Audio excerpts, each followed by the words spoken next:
Okay, good morning, everybody. Thanks for making it to the early session. We're going to be speaking now about ways and opportunities that you can hack all around you, all the time. With us this morning is Eleanor Saeta, speaking about playing with the built city. And at the end, we'll have about 10 minutes for questions. And just go to the mic on that side or that side. And Eleanor, if you could please repeat the question for the camera, that'd be great. And with that, I'll give you Eleanor, and please give her a very warm welcome.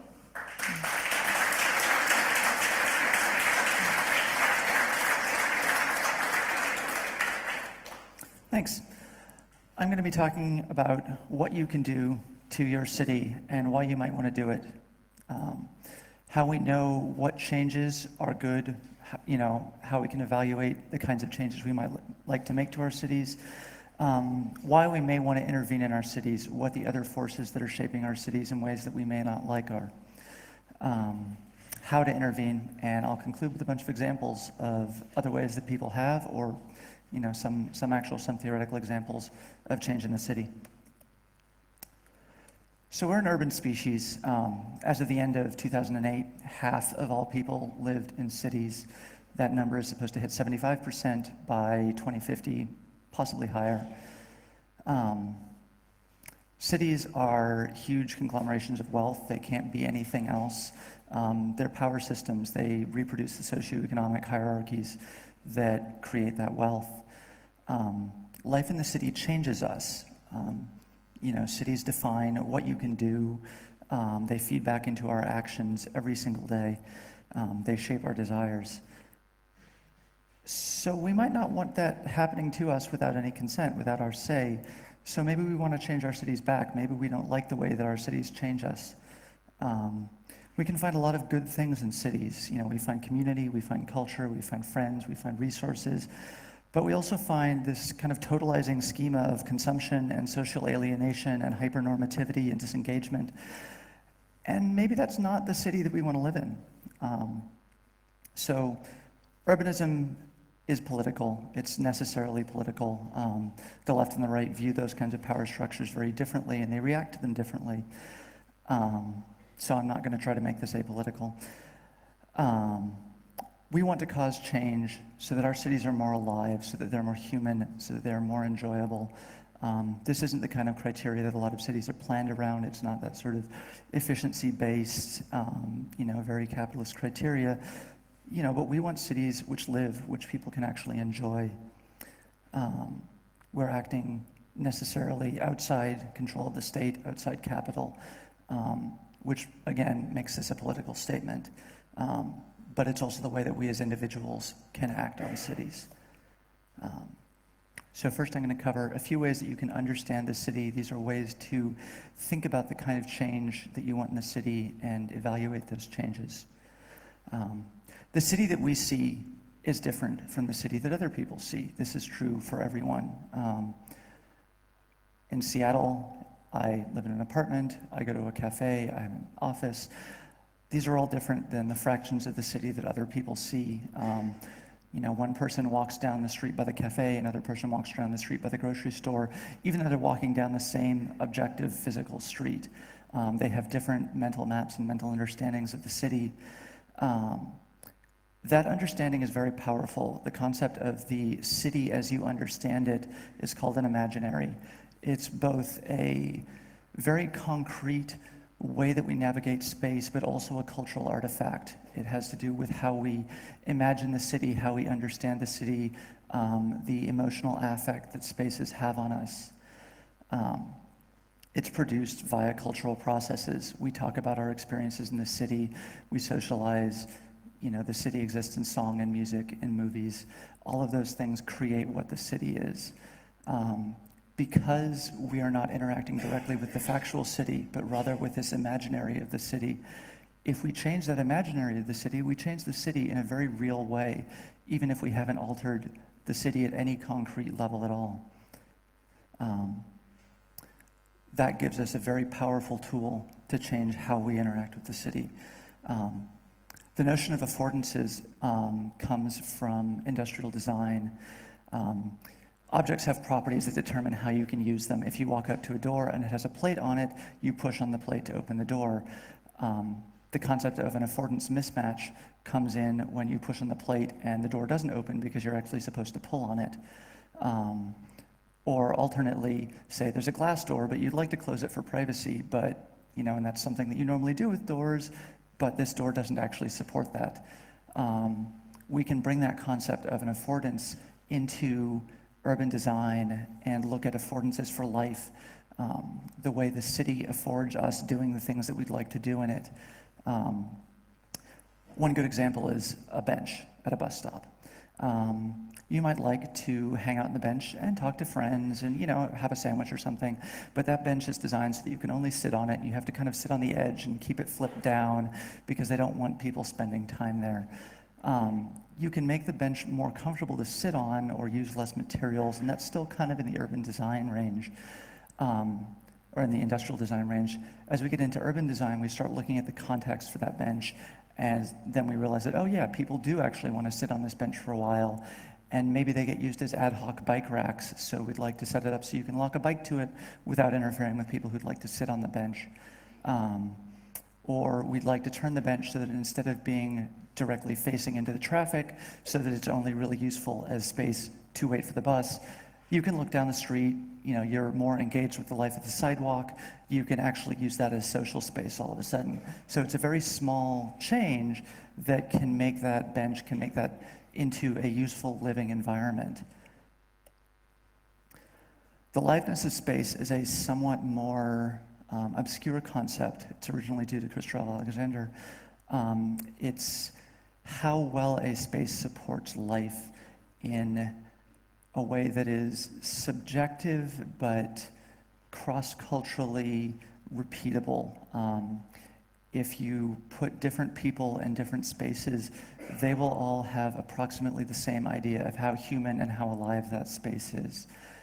If you take two city squares as an example, one square is just flat asphalt. There's no feature, nothing. Surrounded by buildings. There's kind of exits at each corner, but it's very precisely square and uniform and empty. That's a pretty dead space. If you take that same exact volume and maybe the building fronts are a bit skewed, the whole thing isn't perfectly square, it's cobblestones around the edges, there's a bit of a path, there's something in the center. All of a sudden, with very little actual change to the space, it becomes much more human and much more alive. If you put a set of tables and chairs in each square on a nice summer day, the square that is more alive will have more people in it because it's a space that people actually want to spend time in. An imaginary, a strong, positive kind of mental association with a space can help a space out, but in the end, if it's a dismal alleyway, no matter how storied of a dismal alleyway, people aren't going to want to spend time there. So you need to work on both the level of liveness or humanity and on the level of the imaginary. I'm going to move on to the kinds of forces that shape our cities. We have an idea, we have a way of evaluating actions now, but we need the context for our actions. We need to understand why cities take the forms they do. We're going to look first at the kind of macro-scale economic pressures that operate on cities, and then look a bit more at their concrete ramifications. Understanding these forces in their historical concept helps us get that kind of context that we need for actually working in cities. You can think of a city as being pretty directly defined by the economic activity that it supports. It supports that activity generates the city. People congregate there for a lot of reasons, but in order to live, they have to engage in that kind of activity. And that activity changes the shape of the city. In a Western capitalist, late capitalist society, that activity shapes the city more strongly than almost anything else. Capitalism forces all spaces to be valued. If you want to start a business, it has to justify itself by earning money. If you want to start a park, if you want to create a park, it gets forced into that same valuation schema. It's kind of unavoidable. If you're trying to do something which isn't directly profit-driven, you're automatically marginalized by that system, both you and the space, and you're going to be fighting for resources in a way that a profit-generating enterprise doesn't. The concept of highest and best use is related to the idea that any given physical space, any given piece of land has some use that will generate the most revenue, both for some enterprise and for the city.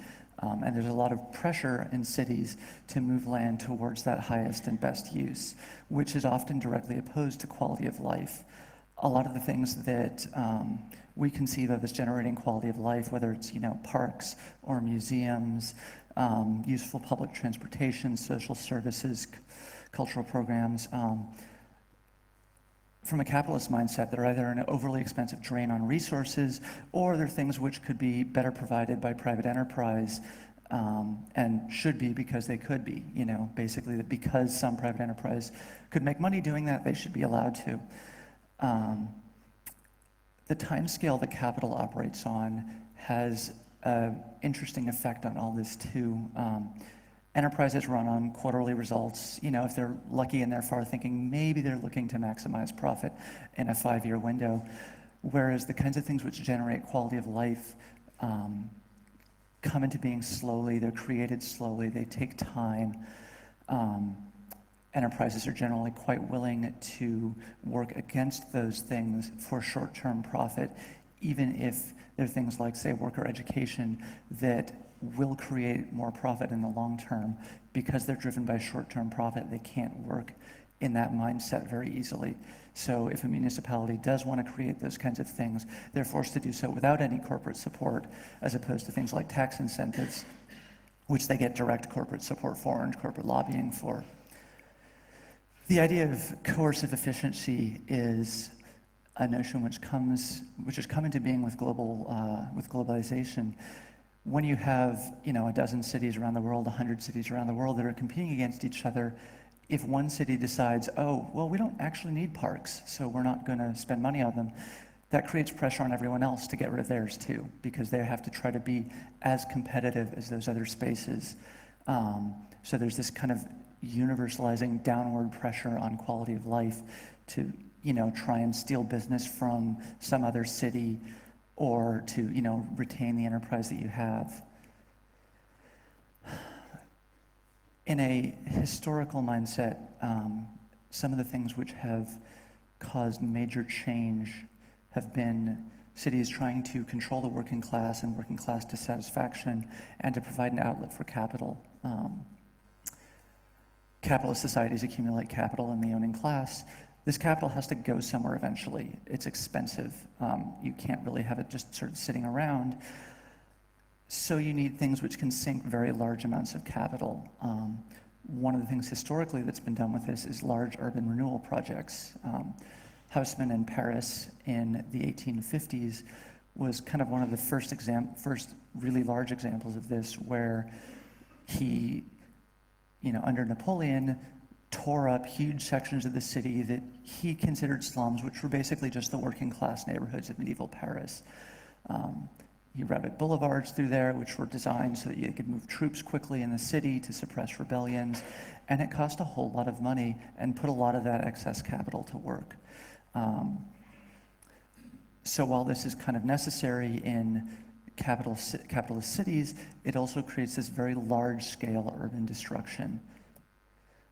This still goes on if you look at like London with the Olympics projects that are going on. I mean, it's smaller scale and they have better PR, but it's the same kind of thing. Zoning laws and suburbanization are another really interesting effect of capital. With the invention of first the streetcar and then the car, and specifically the autobus, cities suddenly became suburban, and it became possible to have some of the class barriers around locality in the city break down, that all of a sudden it wasn't guaranteed anymore that your nice rich neighborhood was only going to have people of your class in there because other people could afford to drive in there. And as buildings got taller, all of a sudden there was the issue that, well, maybe somebody's going to put up a 10-story apartment building right next to your house. And this can lead to kinds of class desegregation which were considered unfavorable. So zoning laws suddenly showed up. They first appeared in Germany in the 1870s. They spread to America by 1910 or 1911 or so, and were pretty much ubiquitous in most of the Western world by the 20s. They acted to enforce that kind of class segregation. They, to some degree, acted to prevent things that were considered public nuisances, like noxious factories being built near residential districts. But there'd been a whole set of nuisance laws that were in existence before zoning that had pretty much dealt with that same kind of issue, but they weren't powerful enough to deal with the class segregation issue. The other thing that drove zoning laws was capital preservation. Developers in these new suburbs were trying to encourage people to put all of their money into single investments, into owning a house. They needed to be able to try and convince people that that investment was going to retain value. So zoning laws became a tool of capital preservation. When the progressive left finally started challenging these laws, other tactics showed up. We ended up with open space preservation laws, which are actually a tactic to prevent more development. In a lot of cases where the kind of class segregational zoning laws have been ruled either unconstitutional or cannot be upheld for some reason, cities have decided, oh, well, if we can't control the zoning in the way we want, we just won't allow any new development. Homeowners associations are another thing. Specifically in the US, I don't know how prevalent they are in Europe, when they couldn't get enough enforcement out of zoning laws for details like paint color uniformity and that kind of thing, you had developments starting to be created with homeowners associations that could enforce much more rigorous strictures as part of the sales contract. Selective enforcement of the type that's common among law intended for social segregation is built into zoning law with the concept of variances, where if a project is considered important enough for the city, almost any of the zoning laws can be selectively waived. A lot of cities will create schemes of incentives around, oh, if you build us this kind of public space, we'll let you build a taller building or whatever. So then the developer builds a public space, but they don't actually have any incentive to make that public space livable. They really don't want people using that space. So they'll create these empty plazas in front of high-rises that are designed to not be friendly places to stay. Or they'll create an actually nice place and make it appear as private as possible. It may be legally open space, but they really don't want people from the street coming in there, and they enforce that architecturally. Gentrification has been another fallout of capital. After World War II, we saw a lot of flight from the urban cores, both from deprivation and both damage and lack of upkeep to the urban core, lack of accommodation for cars. The cars simply don't fit in urban cores very well. So a lot of people moved out to the suburbs. In America, the GI Bill pushed this a lot, as it gave a lot of people who wouldn't have otherwise bought into houses the opportunity to buy in, which left the urban core with basically the people who couldn't move out left in it. In the 50s and 60s, we got what are kind of epithetically termed urban pioneers moving back into these neighborhoods because they found that, yeah, these were actually pretty nice places to live if you didn't need services, if you were willing to deal with a certain kind of informality. And they, bought apartments, rented apartments, started businesses, that kind of thing. And for the most part, didn't integrate that much with the people who were already or who were still living there. And eventually those people get priced out of that, newly cool neighborhood. And then, kind of the next wave of capital comes in and pushes the people who, resettled that neighborhood out. And then this cycle continues at the next neighborhood and the next neighborhood. There's an interesting counterexample that happened before the Second World War in Vienna. Vienna was suddenly being forced to compete on the world market, and they had both falling export prices and rising housing costs due to limited supply. So the city actually bought a third of all the real estate inside the city borders and put up apartments, which they then gave out through lotteries, which is something that we can't imagine that happening in a modern city. So it's not that you can't fight gentrification, but that it's really difficult. It requires this kind of large-scale common ownership. The speed that the real estate market moves at makes it really difficult to generate that kind of common ownership without state support. Commercialization of public space. The concept of public space came about in Renaissance Europe. You had public, city plazas that became the kind of social hub of the city. Previous to that, when you had like a king who was literally the body of the state, there couldn't be this concept of the public in the same way. It requires this definition, this split between what is public and what is private. When the state is embodied in one person, there can't be just kind of theoretically this understanding that the private is separate from that.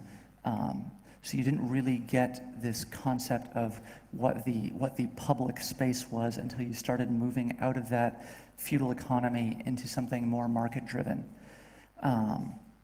Public space is basically defined by being intellectually contested. If you have space which is restricted and you can't express views there, it's no longer public. Now that said, access to public space has always been restricted along various social categories. Until the 20th century, women did not have access to public space. It is still contested along a lot of different social lines via selective enforcement of social norms. However, in general, at least in theory, the concept of the public space is space where reasonable actions must be allowed. You must be allowed to campaign for political actions. There's a certain expectation of some level of freedom of speech that is part of what defines space as public. Because these public spaces are kind of the life of the city socially, they end up being very desirable retail territory. So you have, retailers kind of surrounding these public spaces. Starting in the 17th century, you had private creation of spaces that were functionally public. And in the 19th century, you had private creation of private spaces that mimicked the appearance and some of the function of public space, but weren't actually legally public. So you couldn't actually speak your mind there. You had the creation of the first shopping malls.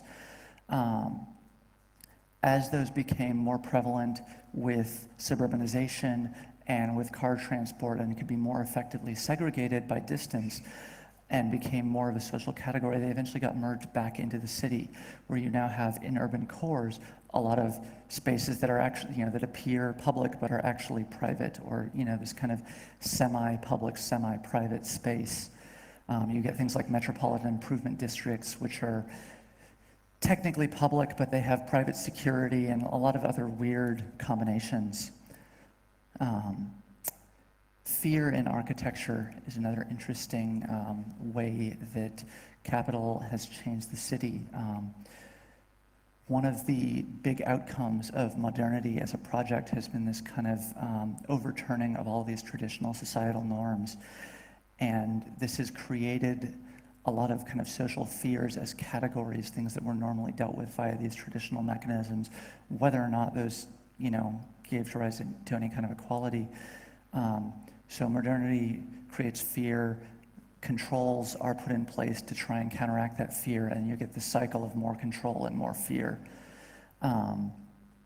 Commerce has been another big driver of urban control. You want these controlled environments so that you can sell things. You don't want the dirty, noisy, complicated street and people coming and protesting in your store. You want to keep those people away so that you can have this nice, sanitized shopping experience.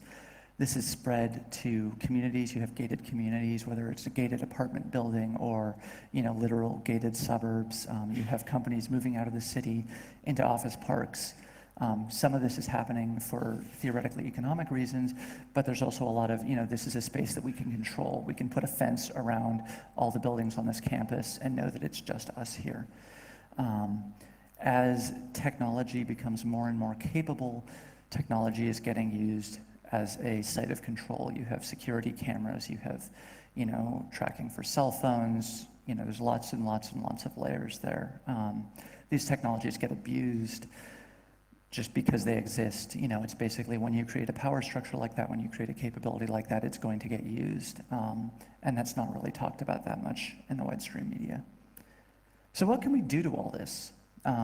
This is a pretty grim picture of where the modern city is, but it's not as one-sided as it seems. This kind of control isn't total. And even some governments are starting to come to understand that, yes, this quality of life thing has something to it and put a certain amount of support behind that. It's often pretty narrowly defined and pretty socioeconomically limited. But there is some support there. Both large and small scale civic involvement is really critical for countering these kinds of pressures, but that's not what we're talking about. We're talking about what individuals can do directly through direct action. How do we justify our action in the city? There's this concept of the right to the city. Basically, the city exerts force on you via all of these different means.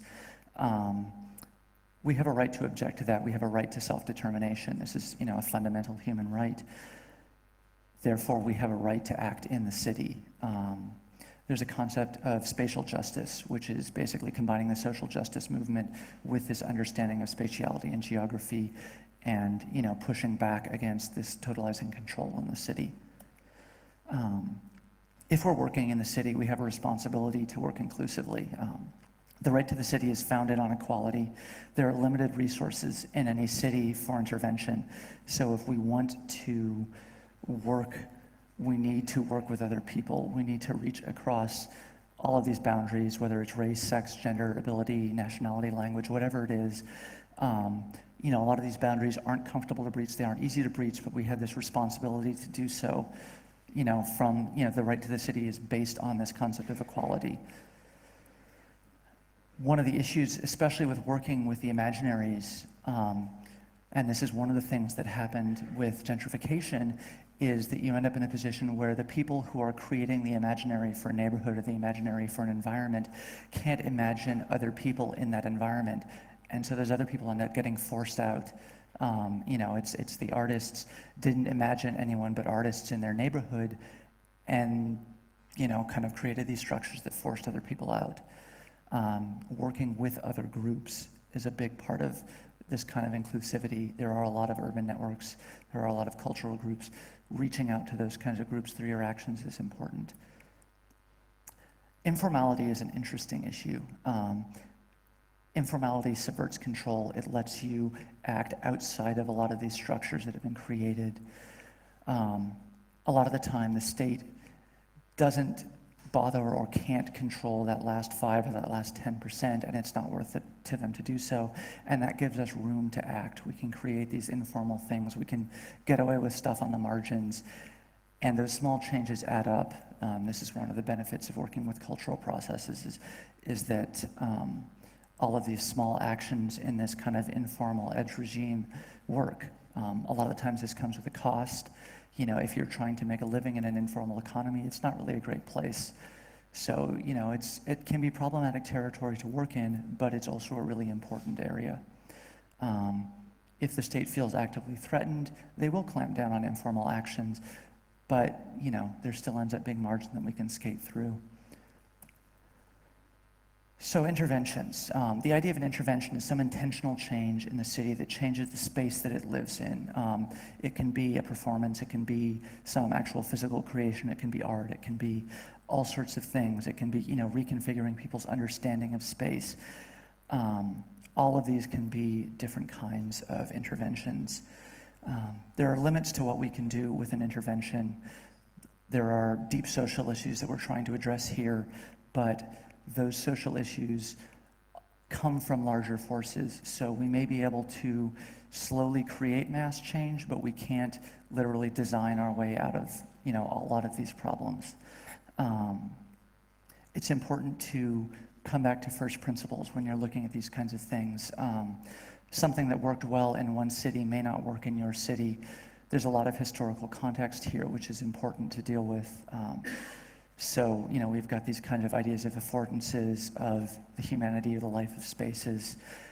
Starting with those concepts is important instead of just saying, oh, this worked great in San Francisco, obviously it will work in Berlin. We can think of space as an event. Any space that you inhabit has a beginning and an end. If you think about the space that you're occupying when you have a picnic in the park, you put down a blanket and that creates this space. You interact with it as though it was an indoor room. When you take that blanket up, that space goes away. You walk through that area and it no longer feels like indoor space to you.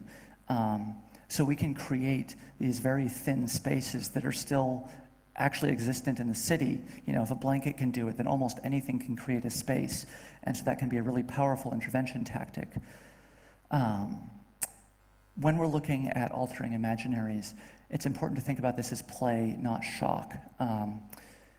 With modern mass media and postmodern mass media, shock gets ignored. People don't really pay attention to it anymore. But if you can make people think, if you can make people have an emotional, effective experience, that still gets through. So there's this kind of divider between the things that get ignored and the things that still actually reach people. Creating affordances in the city is one of the other kinds of invention that we can do.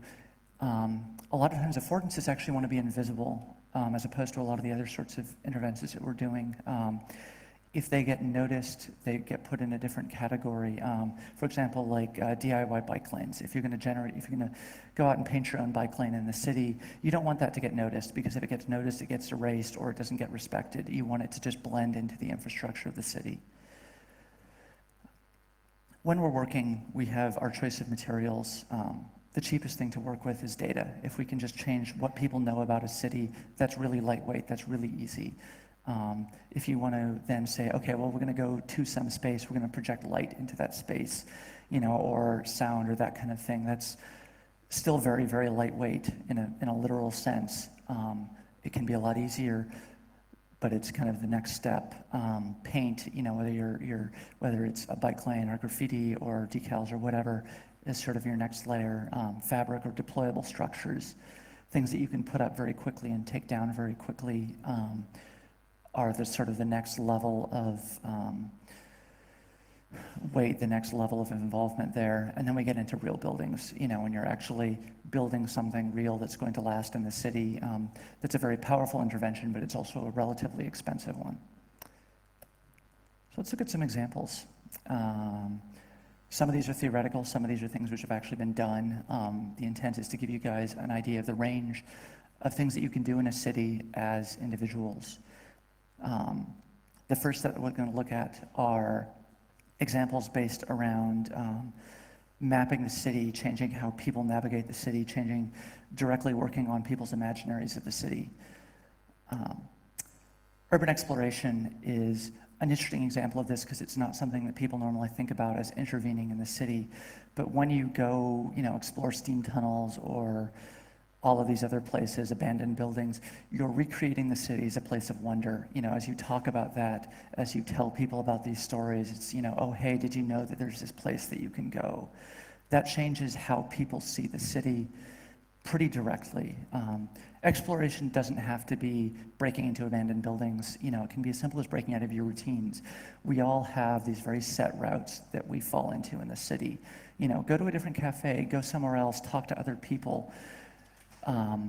Learn as many of the facets of your city as you can, and, you know, become a bridge between communities. That kind of exploration changes the structure of the city, because it means that all of these other people that you're talking to know people from outside those communities. Various city games and things of that category can fall into this. Geocaching, letterboxing, that kind of thing. The idea of a psychogeographic walk is going for a walk in the city randomly, you know, flip a coin or roll a die each time you get to a corner, and you just kind of walk this random route through the city, and you explore places that you've never seen before because they're never places that you would think to go otherwise. There are existing communities around urban exploration, which I would advise you to seek out if you're interested in this. Augmented reality is interesting as a form of architecture. The idea of augmented reality is overlaying video onto, overlaying data onto some video or some, like you have, you hold your phone up and you see it as a window and you see something that's not there.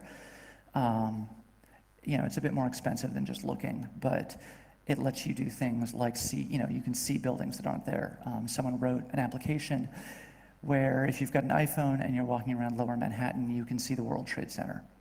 It's just virtually rebuilt, which is actually a pretty powerful statement. You can use this to visualize buildings that aren't there yet. Let's say developers put up some nice fancy renderings for some big project that's going in, and you actually locate those in space, and then you get a much better idea that, oh yeah, no, that's actually gonna overshadow all these buildings and really change the feel of this area in the city in a way that was completely not obvious from the drawings that were presented. So this can become a location of community awareness and community gathering. You can have very lightweight applications that are still on this continuum, things that are just mobile apps that don't do video overlays. Fix My Street in the UK is an interesting example of this, where it gives you this really trivial way from a mobile phone to submit to the local municipality, hey, there's a pothole here you need to fix, that kind of thing. So it brings that into space. It kind of generates that sort of community awareness and involvement. You can use AR to tell stories. It's a great storytelling medium. It's kind of problematic in some ways in the city, though, because it is very class divisive. When you use AR, you are restricting yourself to the people who can afford smartphones and data plans, which is not everyone. And when you buy into those goods, you buy into this kind of consumptive mindset that goes along with them. So it can be a very good tool. It can be an iffy tool. You can use things like 2D barcodes and this idea of like functional graffiti that links to resources directly as a lighter weight way of doing the same kind of thing. We don't know what's in our cities. There are a lot of resources in cities. They're very rich places, but it's hard to find a lot of this stuff. So a map can be a way to change people's understanding of the city. There's the Fallen Fruit Map in LA, and it basically is a map of fruit trees that overgrow public spaces. In California, any fruit tree that's growing over a public space is public property. You can eat the fruit on it. So this is a map of all those spaces, so all of a sudden those are resources, and that people can actually find without having to spend a lot of time hunting. So this is a way of very directly changing how people understand the city, breaking down those barriers of who knows what. Public art can change cities. That's a pretty direct way of operating on the imaginary of the city. A good art piece can stop you in your tracks, especially when it's presented outside of this kind of sanctified museum space or commercial gallery space. Getting permission can rob that kind of art of power. Not getting permission also changes the reception and can make it a lot more negative. There's this kind of, balance that you have to walk there. Temporary art pieces can be pretty productive there. If you're doing something very lightweight with light or, chalk or that kind of thing, it can sometimes still have a lot of that effect. You do a lot more work for the same number of impressions, but, maybe you get better impressions. In 1913 in Berlin, there was a really interesting book published called What a Woman Must Know About Berlin, which was an introduction to how to interact with the city as a modern woman, which was a really revolutionary idea at the time.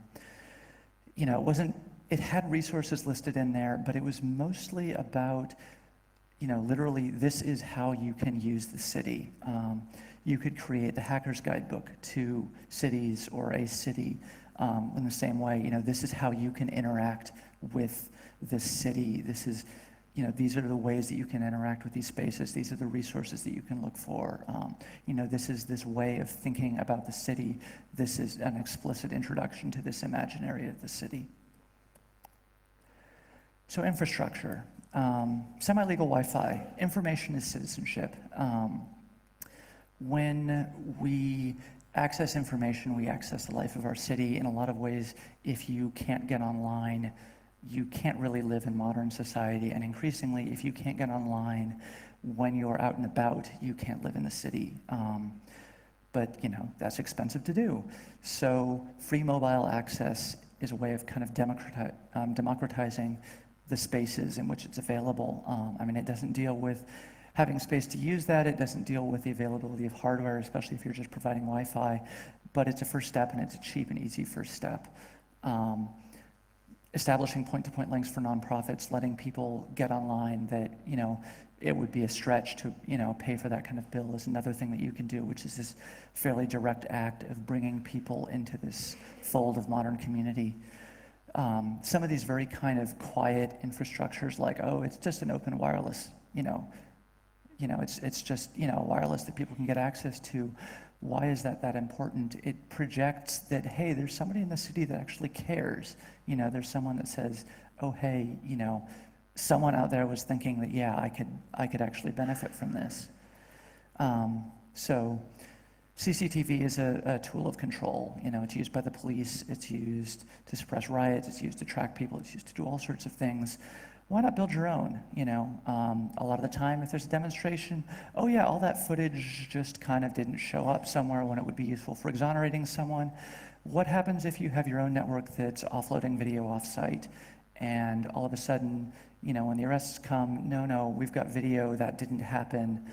Maybe it doesn't keep you out of jail. Maybe it does kind of, the police know that they're being videotaped by other people who they can't control as easily. Maybe that restrains them a bit. It's a way of democratizing this tool of control. The right to the city is the right to be heard. If you can't be heard because if you try to say something, you get thrown in jail, you don't have the right to the city. Making those kinds of demonstrations safer, even if they have no political effect, encourages people that, yes, you own the city, you are part of this community, your voice may not change anything, but it will at least still be heard. Bike lanes. Bikes are great. Bikes make good cities. Bike lanes aren't perfect. They create this concept that, well, if you're not in the bike lane, you're in the wrong place. But cities still don't always build them, and sometimes they're the only safe option. So why wait? In a lot of cities, it's just paint on the ground. You can buy line stripers at a hardware store. You can buy reflective paint. Get on a nice work vest, go out there, put in a bike lane.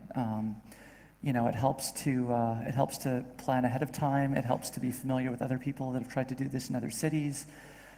It may not last that long. You want to match exactly the way bike lanes are installed normally. You want to make sure they're wide enough. You want to make sure all the markings are right, because otherwise, A, they'll get noticed by the city faster, and B, drivers may ignore them. It's like, oh, I don't know what that is. That doesn't actually look like a bike lane. I'm just going to treat it like something.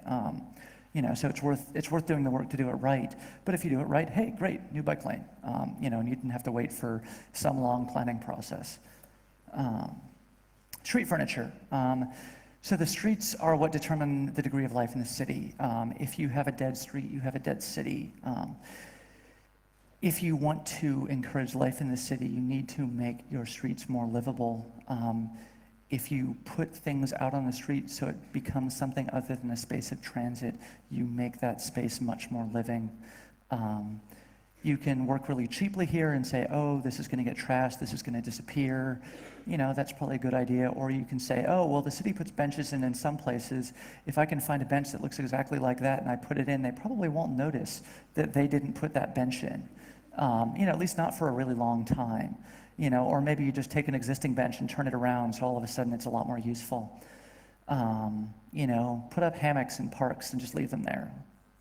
Say, oh, you want to go sleep in a park? Here you go, here's a hammock. Make these spaces more livable. Gardens are really nice in cities. When you have a city that's just bare dirt patches and concrete walls with nothing on them, it doesn't really feel that human. But again, plant a garden. You've got a bunch of empty little dirt patches by the side of the road, just, shove some bulbs in them or something. And in the spring, hey, you've got flowers, just ignore them. They'll survive. If you use native plants, it'll be fine. If you've got an abandoned lot near you, start a vegetable garden. You might want to ask the owner. They probably won't care as long as, it's going to be, if you're going to keep the vandals out and you're going to, and they can still build on it if they want to, whatever, it doesn't cost them anything.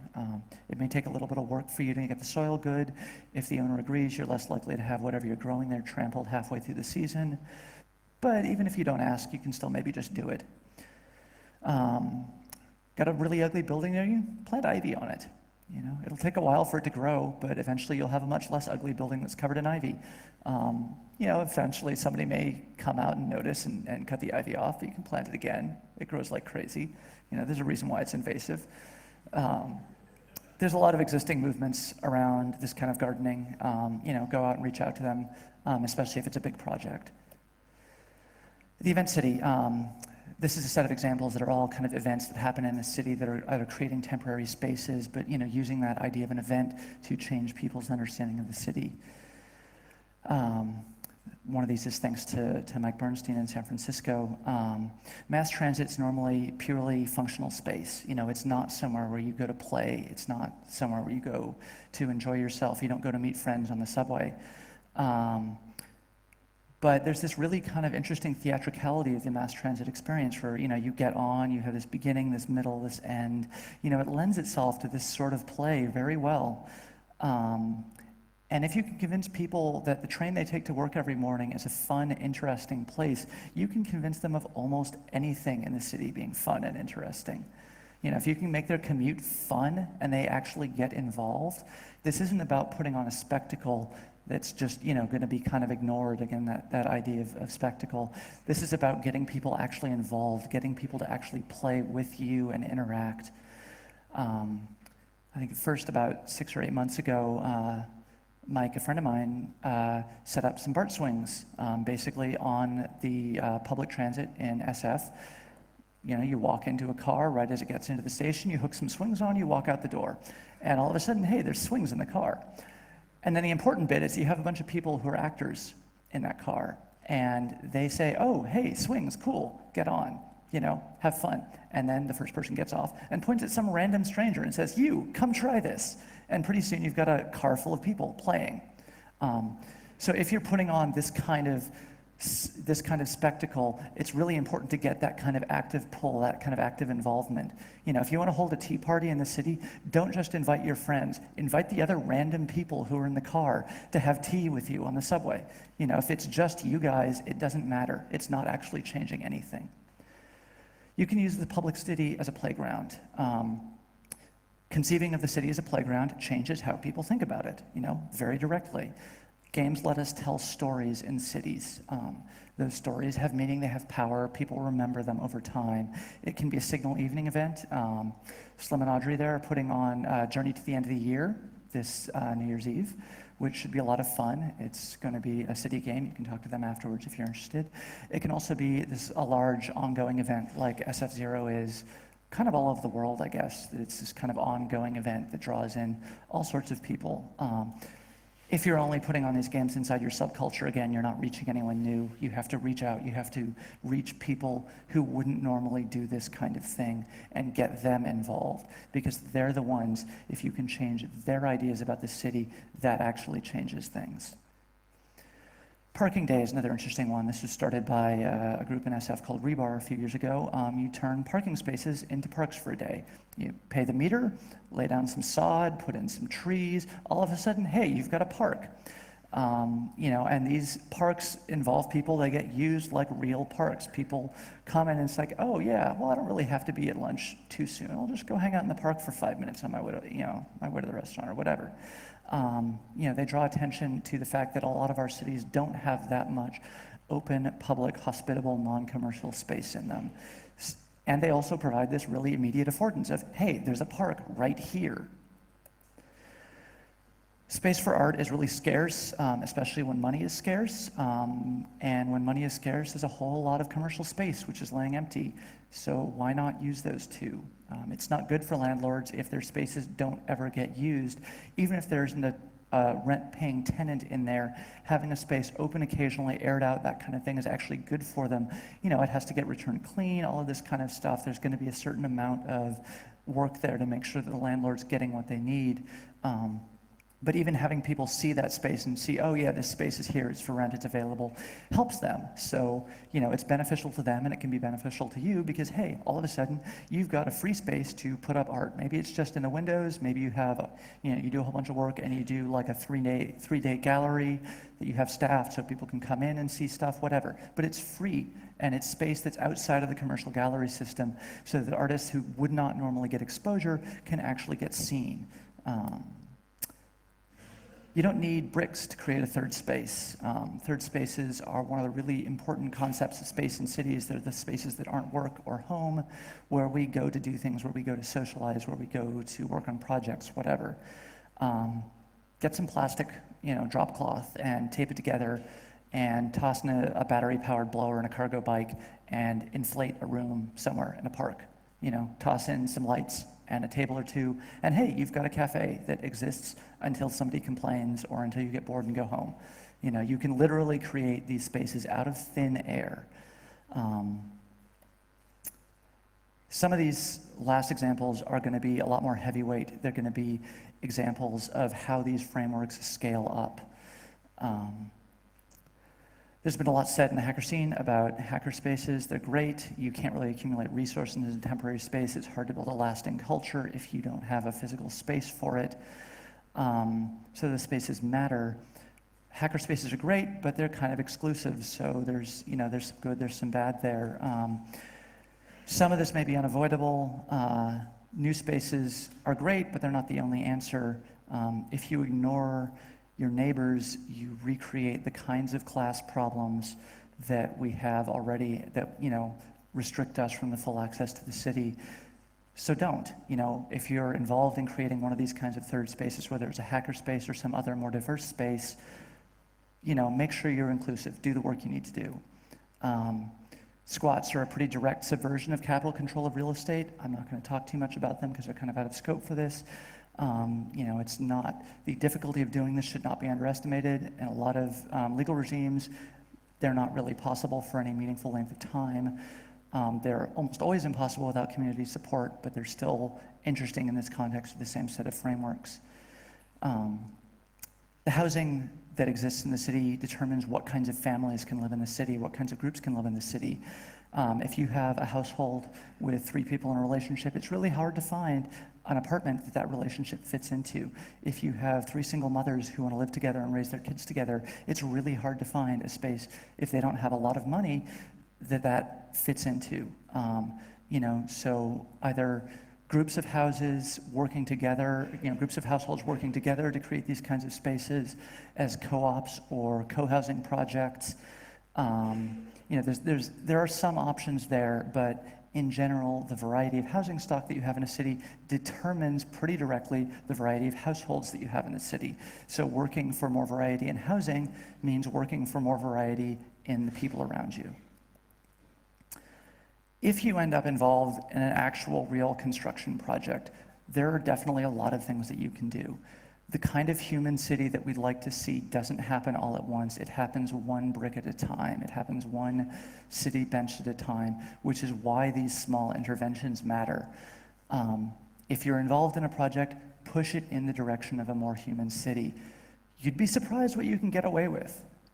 Just push, just try. Maybe it doesn't work, who cares? You tried, you did your part for making the city more human. Do the right thing. Go change your city, right now, you can do it. You know how, you know the things you might want to change. Go do it.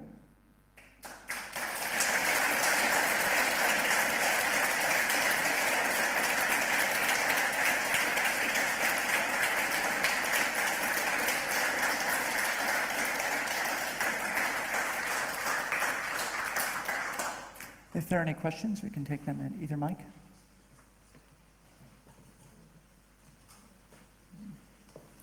If you could just go up to the mic so we can hear them all. Sorry, real quick announcement. We have about 6 minutes for questions. Okay. Great. Hi. Thank you for this great reference, or this just your lecture.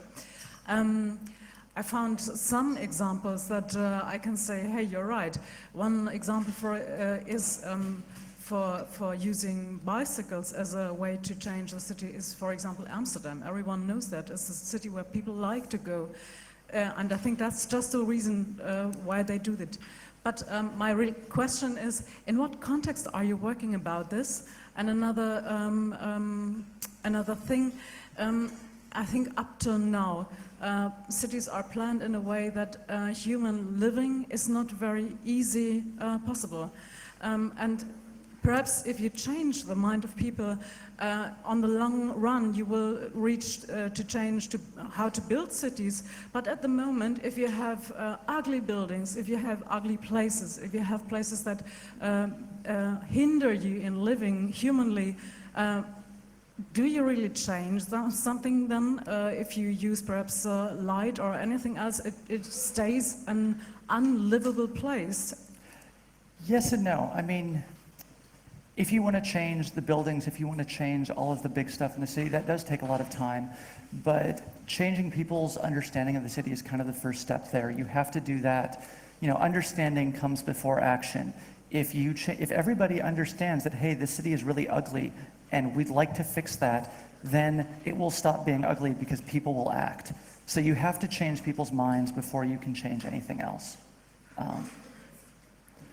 I'm not quite sure what you meant by the context. A lot of my examples are American. A lot of the time I'm thinking about American cities where you don't have very many bike lanes and there aren't separate bike facilities, speaking to the specific example of a bike-friendly city.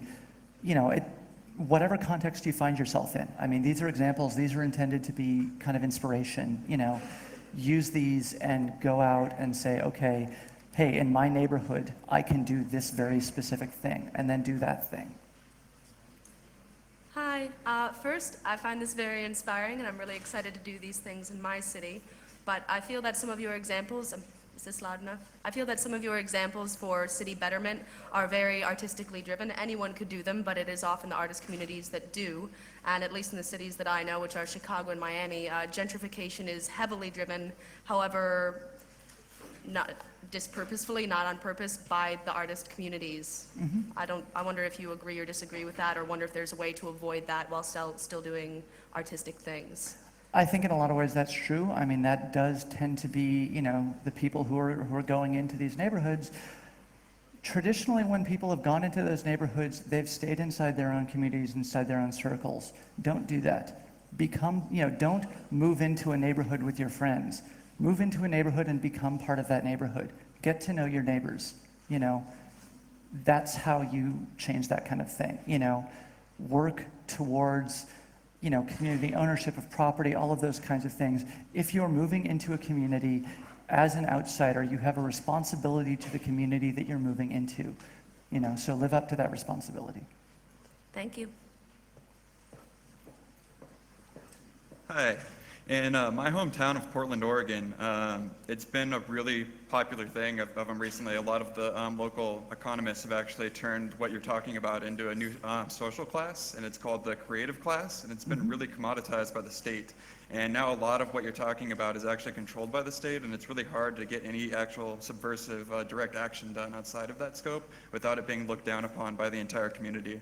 And I'm wondering if you have any suggestions on how to combat that when that happens. I would say to start, do it anyway. I mean, fine, be looked down on. That's fine. If the state wasn't trying to own those actions, you'd still be looked down on for doing it. You'd just be looked down on for different reasons. So that's really not any different. So go do it anyway. And then talk about why you're doing it outside of state control, and talk about why it's important to do it outside of state control, and why that makes the actions that you're doing more human and more important. Thank you. Okay, we have time for one more question, and if there's more questions after that, Eleanor should meet other people outside and go to a breakout room. One more question? Yeah, Hi, Eleanor. I'd like to question a little bit your notion of the right to the city, because I think it's a right that's probably quite different from a political right. As you move into a city, you acquire this right by living there to some extent, and it's a historical thing. So you refer to this in saying, please reflect the neighborhood you're moving in. But I'm just wondering, how do you actually acquire the right, and how fast might this happen? Because, well, personally, I relocated between different cities, and sometimes I felt after 5 years that I actually had the right to change the place because there were people there who lived there before, and they didn't ask for my intervention. I somehow had to prove myself of being worth being there. So what's your notion on this? I think to a certain degree, that's going to be a very individual cultural process. You need to, you get to know people, and you kind of have a sense of saying, oh yeah, I'm part of this community now, and if you're being honest with yourself and you're actually understanding that, oh yeah, this is now my city, I think you'll have a pretty good idea of, oh yeah, I'm part of this community now. This isn't just, I just moved here, I don't know anyone. One very brief announcement. Eleanor was kind enough to mention the Journey to the End of the Year game that's taking place here in Berlin on Sylvester or New Year's Eve. There are flyers for that all over the Congress Center. If you're interested in playing, just pick up one of those flyers or go to totheendofthenight.com or meet at Alexanderplatz at the TV Tower stairs on the 31st at 1900. That's 7 o'clock for that game. It'll be over before midnight. Okay, that's all we got. So let's meet outside this room to continue the discussion if you would like to. Thanks.